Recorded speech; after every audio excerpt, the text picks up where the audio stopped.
ओम नमः शिवाय। शिवजी सदा सहाय। ओम नमः शिवाय। गुरुजी सदा सहाय। रुद्र संहिता के सती खंड का 16वां अध्याय। ब्रह्मा जी का रुद्रदेव से सती के साथ विवाह करने का अनुरोध, श्री विष्णु द्वारा अनुमोदन और श्री रुद्र की इसके लिए स्वीकृति। ब्रह्मा जी कहते हैं, श्री विष्णु आदि देवताओं द्वारा की हुई उस स्तुति को सुनकर सबकी उत्पत्ति के हेतु भूत भगवान शंकर बड़े प्रसन्न हुए और जोर जोर से हंसने लगे। मुझ ब्रह्मा और विष्णु को अपनी अपनी पत्नियों के साथ आया हुआ देख महादेव जी ने हम लोगों से यथोचित वार्तालाप किया और हमारे आगमन का कारण पूछा। रुद्र बोले, हे हरे, हे विधे तथा हे देवता और महर्षियों, आज निर्भय होकर यहाँ अपने आने का ठीक ठीक कारण बताओ। तुम लोग किस लिए यहाँ आए हो और कौन सा कार्य आ पड़ा है, वह मैं सुनना चाहता हूँ, क्योंकि तुम्हारे द्वारा की गई स्तुति से मेरा मन बहुत प्रसन्न है। मुनि महादेव जी के इस प्रकार पूछने पर भगवान विष्णु की आज्ञा से मैंने वार्तालाप आरंभ किया।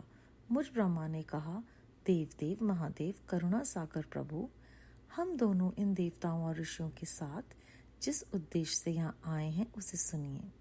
वृषभ ध्वज, विशेषतः आपके लिए हमारा यहाँ आगमन हुआ है, क्योंकि हम तीनों सहर्थी हैं। सृष्टि चक्र के संचालन रूप प्रयोजन की सिद्धि के लिए एक दूसरे के सहायक हैं। सारथी को सदा परस्पर यथा योग सहयोग करना चाहिए, अन्यथा ये जगत टिक नहीं सकता। महेश्वर, कुछ ऐसे असुर उत्पन्न होंगे जो मेरे हाथ से मारे जाएंगे, कुछ भगवान विष्णु के और कुछ आपके हाथों नष्ट होंगे।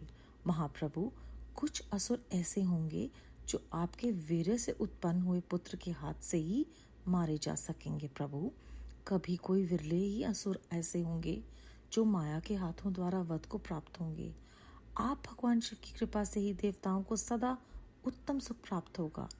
घोर असुरों का विनाश करके आप जगत को सदा स्वास्थ्य एवं अभय प्रदान करेंगे, अथवा ये भी संभव है कि आपके हाथ से कोई भी असुर न मारे जाएं, क्योंकि आप सदा योगयुक्त रहते हुए राग द्वेष से रहित हैं तथा एकमात्र दया करने में ही लगे रहते हैं। ईश, यदि वे असुर भी आराधित हों, आपकी दया से अनुग्रहित होते रहें, तो सृष्टि और पालन का कार्य कैसे चल सकता है। अतः वृषभध्वज, आपको प्रतिदिन सृष्टि आदि के उपयुक्त कार्य करने के लिए उद्यत रहना चाहिए। यदि सृष्टि पालन और संहार रूप कर्म न करने हो, तब तो हमने माया से जो भिन्न भिन्न शरीर धारण किए हैं, उनकी कोई उपयोगिता अथवा औचित्य की नहीं है। वास्तव में हम तीनों एक ही हैं, कार्य के भेद से भिन्न भिन्न देह धारण करके स्थित हैं। यदि कार्य भेद न सिद्ध हो, तब तो हमारे रूप भेद का कोई प्रयोजन ही नहीं। देव एक ही परमात्मा महेश्वर 3 स्वरूपों में अभिव्यक्त हुए हैं। इस रूप भेद में उनकी अपनी माया ही कारण है। वास्तव में प्रभु स्वतंत्र हैं, वे लीला के उद्देश्य से ही यह सृष्टि आदि कार्य करते हैं। भगवान श्री हरि उनके बाएं अंग से प्रकट हुए हैं, मैं ब्रह्मा उनके दाएं अंग से प्रकट हुआ हूँ, और आप रुद्रदेव उन सदाशिव के हृदय से आविर्भूत हुए हैं। अतः आप ही शिव के पूर्ण रूप हैं। प्रभु, इस प्रकार अभिन्न रूप होते हुए भी हम 3 रूपों में प्रकट हैं। सनातन देव, हम तीनों उन्हीं भगवान सदाशिव और शिवा के पुत्र हैं। इस यथार्थ तत्व का आप हृदय से अनुभव कीजिए। प्रभु, मैं और श्री विष्णु आपके आदेश से प्रसन्नता पूर्वक लोक की सृष्टि और पालन के कार्य कर रहे हैं तथा कार्य कारणवश सपत्नीक भी हो गए हैं। अतः आप भी विश्व के लिए तथा देवताओं को सुख पहुंचाने के लिए एक परम सुंदरी रमणी को अपनी पत्नी बनाने के लिए ग्रहण करें। महेश्वर, एक बात और है, उसे सुनिए। मुझे पहले के वृतांत का स्मरण हो आया है। पूर्व काल में आपने ही शिव रूप से जो बात हमारे सामने कही थी, वही इस समय सुना रहा हूँ। आपने कहा था, ब्राह्मण, मेरा ऐसा ही उत्तम रूप तुम्हारे अंग विशेष ललाट से प्रकट होगा, जिसकी लोक में रुद्र नाम से प्रसिद्धि होगी। तुम ब्रह्मा सृष्टि करता हो गए, श्री हरि जगत का पालन करने वाले हुए, और मैं सगुण रुद्र रूप होकर संहार करने वाला होऊंगा। एक स्त्री के साथ विवाह करके लोक के उत्तम कार्य की सिद्धि करूंगा। आपकी कही हुई इस बात को याद करके आप अपनी ही पूर्व प्रतिज्ञा को पूर्ण कीजिए। स्वामिन, आपका यह आदेश है कि मैं सृष्टि करूं, श्री हरि पालन करें और आप स्वयं संहार के हेतु बनकर प्रकट हों। सो आप साक्षात शिव ही संहारकर्ता के रूप में प्रकट हुए हैं। आपके बिना हम दोनों अपना अपना कार्य करने में समर्थ नहीं हैं। अतः आप एक ऐसी कामिनी को स्वीकार करें जो लोकहित के कार्य में तत्पर रहे। शंभो जैसी लक्ष्मी भगवान विष्णु की और सावित्री मेरी सहधर्मिणी है, उसी प्रकार आप इस समय अपनी जीवन सहचरी प्राणवल्लभा को ग्रहण करें। मेरी ये बात सुनकर लोकेश्वर महादेव जी के मुख पर मुस्कुराहट दौड़ गई। वे श्रीहरि के सामने मुझसे इस प्रकार बोले। ईश्वर ने कहा, ब्रह्मा, हरे, तुम दोनों मुझे सदा ही अत्यंत प्रिय हो। तुम दोनों को देखकर मुझे बड़ा आनंद मिलता है। तुम लोग समस्त देवताओं में श्रेष्ठ तथा त्रिलोकी के स्वामी हो। लोकहित के कार्यों में मन लगाए रहने वाले तुम दोनों का वचन मेरी दृष्टि में अत्यंत गौरवपूर्ण है, किंतु सुरश्रेष्ठ गण मेरे लिए विवाह करना उचित नहीं होगा, क्योंकि मैं तपस्या में संलग्न रहकर सदा संसार से विरक्त ही रहता हूँ और योगी के रूप में मेरी प्रसिद्धि है। जो निवृत्ति के सुंदर मार्ग पर स्थित हैं, अपनी आत्मा में ही रमण करता आनंद मानता है, निरंजन माया से निर्लिप्त है, जिसका शरीर अवधूत दिगंबर है, जो ज्ञानी आत्मदर्शी और कामना से शून्य है, जिसके मन में कोई विकार नहीं, जो भोगों से दूर रहता है तथा जो सदा अपवित्र और अमंगल वेशधारी है, उसे संसार में कामिनी से क्या प्रयोजन? ये इस समय मुझे बताओ तो सही। मुझे तो सदा केवल योग में लगे रहने पर ही आनंद आता है। ज्ञानहीन पुरुष योग को छोड़कर भोग को अधिक महत्व देता है। संसार में विवाह करना पराय बंधन में बंधना है। इसे बहुत बड़ा बंधन समझना चाहिए। इसके लिए मैं सत्य सत्य कहता हूँ, विवाह के लिए मेरे मन में थोड़ी सी भी अभिरुचि नहीं है। आत्मा ही अपना उत्तम अर्थ या स्वार्थ है। उसका भली बात ही चिंतन करने के कारण मेरी लौकिक स्वार्थ में प्रवृत्ति नहीं होती। तथापि जगत के हित के लिए तुमने जो कुछ कहा उसे करूँगा। तुम्हारे वचन को गरिष्ठ मानकर अथवा अपनी कही हुई बात को पूर्ण करने के लिए मैं अवश्य विवाह करूँगा, क्योंकि मैं सदा भक्तों के वश में रहता हूँ। परंतु मैं जैसी नारी को प्रिय पत्नी के रूप में ग्रहण करूँगा और जैसी शर्त के साथ करूँगा, उसे सुनो। हरे ब्राह्मण, मैं जो कुछ कहता हूँ वह सर्वथा उचित ही है। जो नारी मेरे तेज को विभाग पूर्वक ग्रहण कर सके, जो योगिनी तथा इच्छानुसार रूप धारण करने वाली हो, उसी को तुम पत्नी बनाने के लिए मुझे बताओ। जब मैं योग में तत्पर हूँ तब उसे भी योगिनी बनकर रहना होगा। जब मैं कामासक्त हूँ तब उसे भी कामिनी के रूप में ही मेरे पास रहना होगा। वेद वेता विद्वान जिन्हें अविनाशी बतलाते हैं, उन ज्योति स्वरूप सनातन शिव का मैं सदा चिंतन करता हूँ और करता रहूंगा। ब्राह्मण, उन सदाशिव के चिंतन में जब मैं ना लगा हूँ, तभी उस भामिनी के साथ मैं समागम कर सकता हूँ। जो मेरे शिव चिंतन में विघ्न डालने वाली होगी, वह जीवित नहीं रह सकती।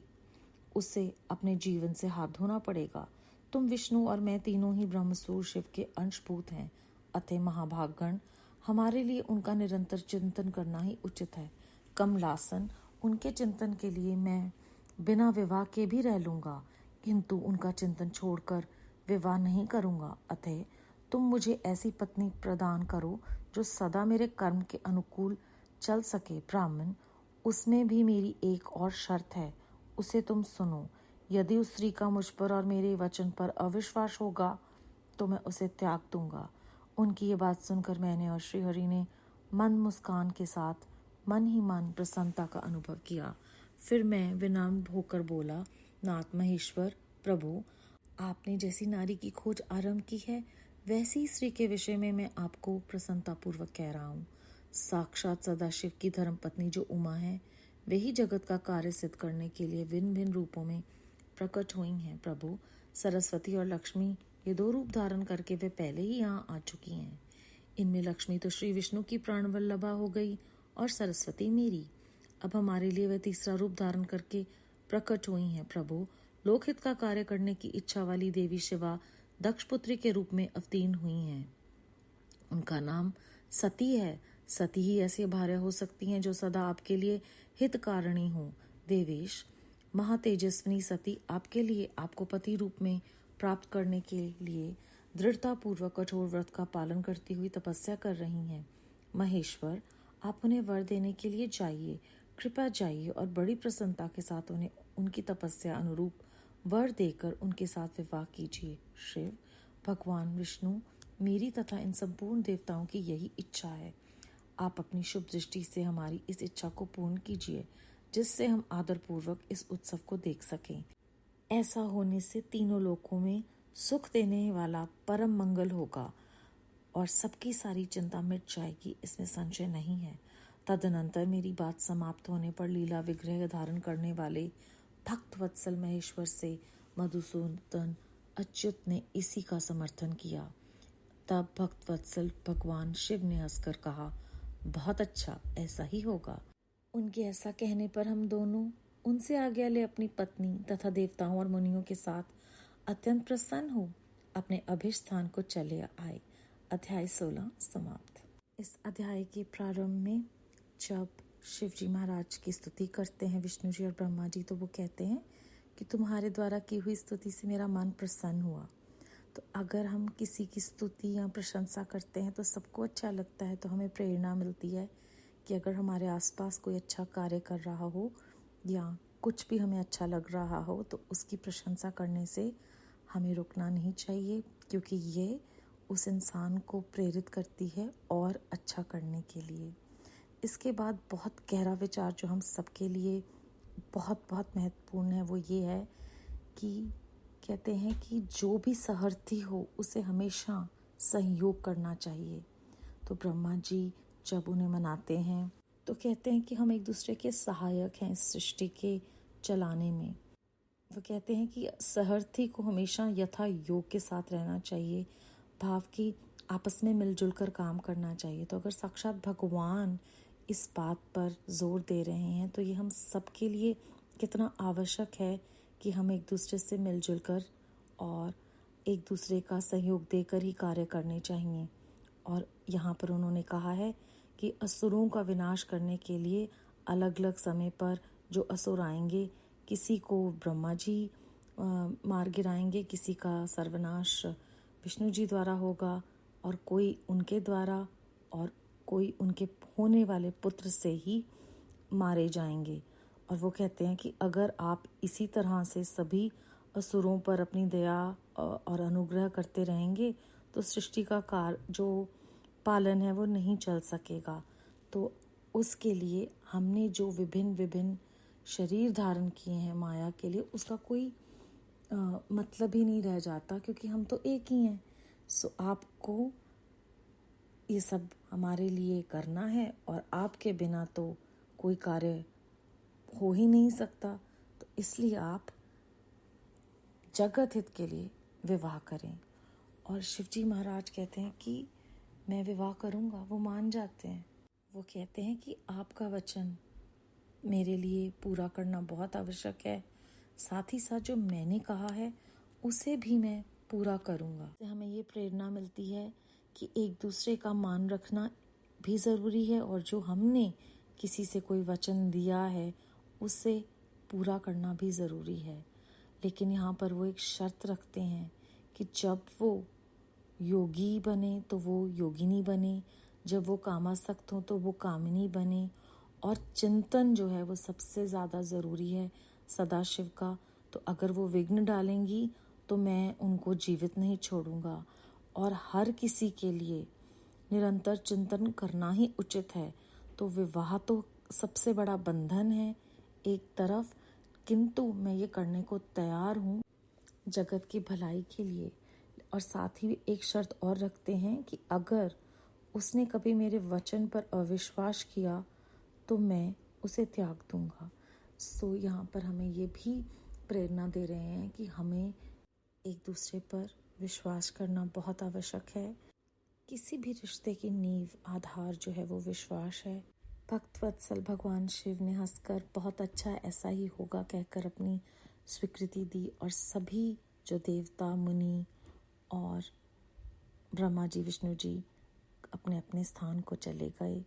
कितनी गहरी गहरी बातें आज फिर से हमें सीखने को मिली। बेहद शुक्राना गुरु साहब, आप ही की कृपा से हम सब इसका अनुसरण भी कर पाएंगे।